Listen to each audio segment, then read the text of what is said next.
Well, happy Friday, everybody. It is March 4th, 2022. This is our first time buyer Southern California housing market update. My name is Stephen Meade with Domicile Real Estate, where we are on a mission to help Californians become homeowners. And, it's kind of an interesting week here. One of the things that's been going on has been kind of giving a lot of thought to things. You might have noticed that the title this week is a little bit unusual for us, and it might sound like it's a little lacking in confidence. One of the things that I know is important, and I've been around the block a few times, enough to know that oftentimes when you are analyzing data, the amount of bias that you have internally for what outcomes you think are going to happen or that you hope will happen is huge. And in my experience, when people start acting like they know to being wrong. And the hard part of this is being wrong feels exactly the same way as being right. So one of the exercises that I like to do when I am looking at the data is I will play devil's advocate against myself. I will assume that I am wrong and argue the opposite and look for data on that. And a lot of times what comes out of that is a lot of creative ideas about things that might be going on. Even if I'm not entirely sure that's what's happening, I feel the need to kind of mention those because I think it's important, or at least consider them, right? I think anytime you're in a position of rejecting a thought or rejecting data, that's really a dangerous place to be in when you're trying to make real estate decisions. So we're going to kind of jump in this week with the data for our first-time buyers. Something that I've been seeing in the market is a thought that I had recently is our market has a lot of timing issues. And what I mean by timing issues is that we really need to think about our market four-dimensionally. And let me be more specific on that. A great example, right, is that inflation and wages rarely move at the same time. Usually one is leading the other, depending on market conditions. So what happens is inflation goes up and then wages follow suit, or sometimes wages lead the way, which causes the inflation. So a lot of times those are not occurring simultaneously, and you can have this kind of time delay effect. And one of the things that I've been thinking a lot about in our market is these sort of persistent closings that are occurring above list price. And I am wondering, are we potentially entering a scenario where people are offering over list because they feel like they have to? Now, obviously, if enough people do this, that is the market, right?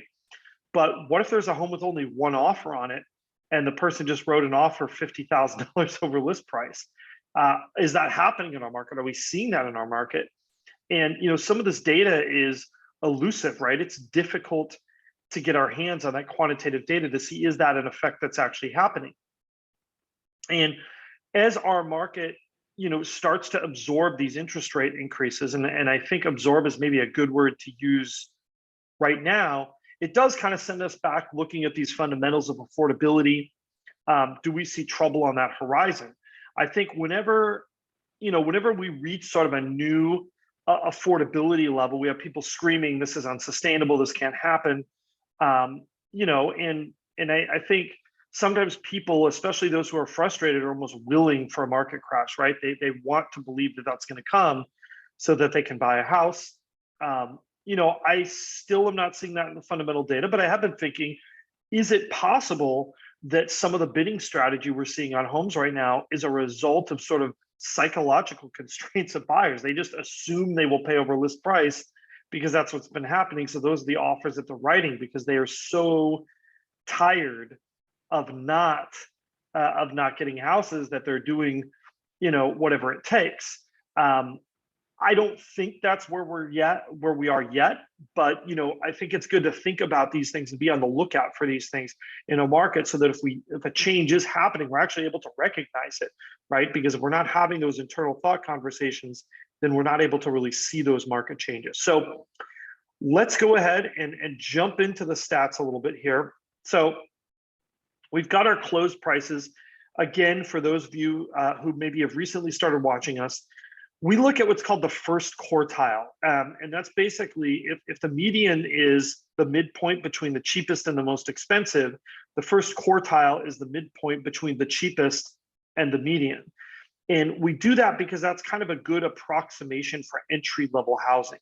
So for our entry-level single-family home, which is a 3-bedroom, 2-bath configuration, our closings this past 2 weeks were at 752 in LA and Orange counties.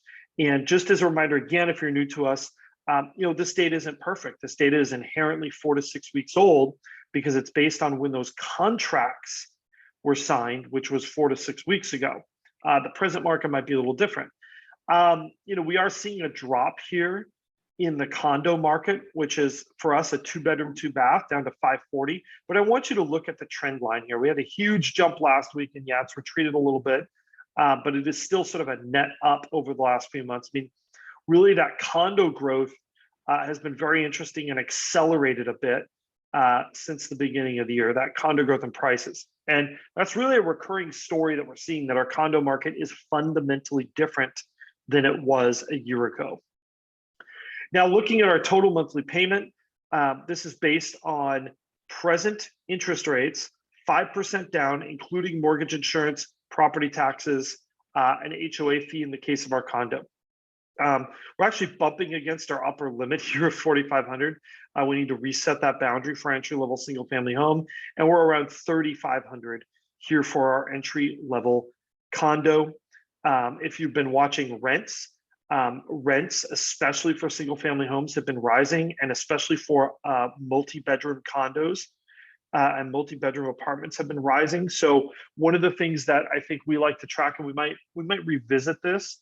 I don't know if this is something we'll do every week, but I think we're going to go and do another analysis on how has the labor market moved in terms of household income, how have market rents moved, as well as how have housing payments moved, because I think understanding those relationships is very important to understanding where are we in terms of a market that is overinflated, a market that can still grow, or a market that is right about where it should be. And I think that really, to me, is kind of that gold standard for analyzing, are we going out on a cliff, right? Are we heading towards an edge of something? Is it a precipice, a plank on the front of a pirate ship? All the fun analogies that you want in that. I think we all kind of have our own mental image of what that looks like for a market. Or is this just the market dynamics and where they are right now in a very sustainable and justifiable way? If we look at our income required, as you can see, this backed off our peak there. We've seen a slight amount of interest rate relief, maybe a tiny amount with the Ukraine situation. I think it's definitely paused the rate increases a little bit. So that's some good news on that affordability front.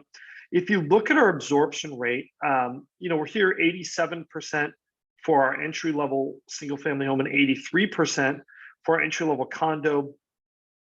I'm not exactly sure that these numbers are accurately portraying the market situation right now. And the reason why I say that is this doesn't analyze which houses are going under contract, right? Like when we talk about absorption rate, we're talking about how many came on the market and how many left the market. But what this doesn't do is it doesn't say which homes are leaving the market and going under contract. Is it the ones that just came on the market? Is it the ones from a month ago? Kind of what's happening with that. And I think there is a nuance to that, because that really does tell us a little bit more about what's happening and why. Are we seeing an influx of listings that are undesirable or just simply overpriced listings? Are they sellers posting a ridiculous make me move, right? What are we seeing coming out in that market? Now, if we look at our inventory, we've actually got some good news here, really.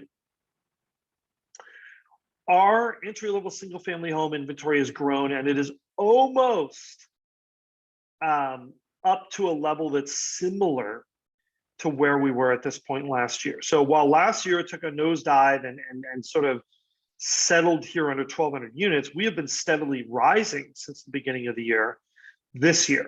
So, again, this is something that tells us this year is not the same as last year. Now, again, we're running on that theme of the condo market being different. Look at where our inventory was last year. we were here almost 1,300 units. Today we are at 750. I mean, that's just a huge reduction. That condo market is just fundamentally a very different place than it was a year ago. I think we see a lot of entry-level buyers who maybe wouldn't have considered a condo in the past or were sitting on the sidelines are now considering condos. So part of me does wonder, are these condo buyers people that are shifting from an entry-level single-family home search? Are we finding that there's sort of a minimal level of inventory that needs to be in that entry-level single-family space, and people will bleed off to buy condos instead until that happens? I'm not exactly sure. I'm kind of curious about that, if that some of this condo market strength is actually coming at the expense of single-family homes. Now, if we look at our 14-day still active, that kind of tells me something really interesting, right? Is that our condo market is more competitive. And what this means is, if you remember a couple of minutes ago, I was talking about an absorption rate tells us how many. It doesn't tell us which ones. This metric tells us which ones, right? And it says, of the homes that came on the market in the last 14 days, how many are still around? So our condo market is a little bit more competitive, meaning things are getting sucked away faster, but our single family home market is actually slightly less competitive. But you have to remember, this is based on the whole of LA and Orange counties. And I have a theory that what we are seeing is a bigger stratification between the haves and the have-nots. I think in certain areas, those homes are even more competitive than they were last year. And in other areas, they are less competitive. I also think that there is a difference in quality. I think the more desirable homes, whether that be homes that are fixers that are desirable for that reason, or finished properties, I think there's a bigger disparity in the market response to desirable and undesirable properties. Because for every story I hear of someone saying, I think the market's getting a little bit easier, I have someone who tells me they got, their bid 150,000 over list price in order to get something, and there were 14, offers they competed against. Now, finally, we're going to look at our week supply of homes, and this is really another way of stating active inventory, but it's relative inventory. So it says relative to the number of homes that are going under contract, how much inventory do we have? And if you look here, this tells a slightly different story than last year. Our level of relative inventory is almost exactly the same for our single family homes, but for our condo market, it's rising, but it is still well below where we were last year. So if you're in the market for a condo and it just feels like it's extra crazy, you're not in denial. It is extra crazy. If you're in the market for a single family home, overall, the market is about as crazy, but I think because we're seeing that separation between the sort of most desirable and the least desirable properties, that spread is getting bigger in market response. Your experience to the market is very dependent on what you are looking at. And of course, that means geographic area, price point, as well as condition level. One of the questions that I get asked the most is, should I wait to buy a house? And I think the standard realtor response is, you should never wait to buy a house. I don't agree with that. I think there are definitely situations and times where people absolutely should wait. But this is one of those situations where we may not have a clear market directive. And I think if you guess wrong, you could be in a world of pain, right? So if you think that the market is going to crash and you're gonna be able to pick up homes for 15, 20% less in 6 to 9 months, that's great if that comes true. Though interest rates will probably be higher, so you might not save as much as you think you're going to save, at least from an affordability perspective if you're a first-time home buyer. But if you guess wrong, what if the market stays the same and interest rates come up now? That home that you could afford today, you can't afford tomorrow. So, when you have a market like this, where you don't have a lot of clear direction, I tend to ask people to look inward. I say, tell me about your situation. Tell me about your job. Tell me about your family. Tell me about your lifestyle. If you say that your plan is to move back to the East Coast in 3 years, well, maybe now's not a good time to buy. Or if you are going to buy something that you think would be easy and make sense as a rental. For example, that definitely will change your strategy. So, my answer to that is I want to know more about you in that situation so I can tell you what are your personal risk factors in this market, depending on what direction things go. All things being equal, like I said, I think we're going to do another episode here on looking at some of those market fundamentals. That'll just be an extra one we toss in on our YouTube channel. So shout out if you're not watching us on YouTube, you should be. And then finally, don't forget to like, subscribe, hit that notification bell. Questions, comments, we love them. And if you or someone that you care about should be buying a home in Southern California, absolutely, we would love to speak with you. There is a link down below where you can schedule a 15-minute, no cost, no obligation call with us. We'd be happy to help you in the Southern California market area. I think that's pretty much it. It's Friday. Happy Friday.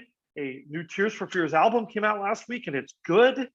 So check that out. And yeah, we'll see you again real soon.